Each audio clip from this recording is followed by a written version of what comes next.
Mama. Babli, hebu fanya jambo moja ambalo nilikuelekeza huko, sawa? Uzingatie. Usijali mama, wewe muangalie Niti, mimi naenda kumwangalia shangazi Gurinda.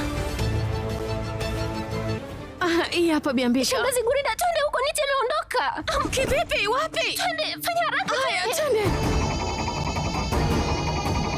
Kama Niti yuko kule na hana fahamu, basi kuna mtu ambaye amemfanya awe vile. Lakini kwa nini?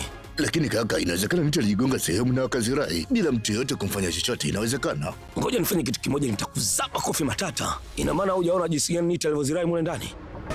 Bibi Mega ameondoka.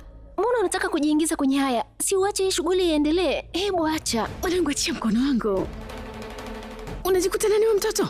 Mimi ni mkubwa, usiongee chochote kile. Maneno yako Jumatatu hadi Ijumaa saa 3 kamili usiku ndani ya Mambo Moto.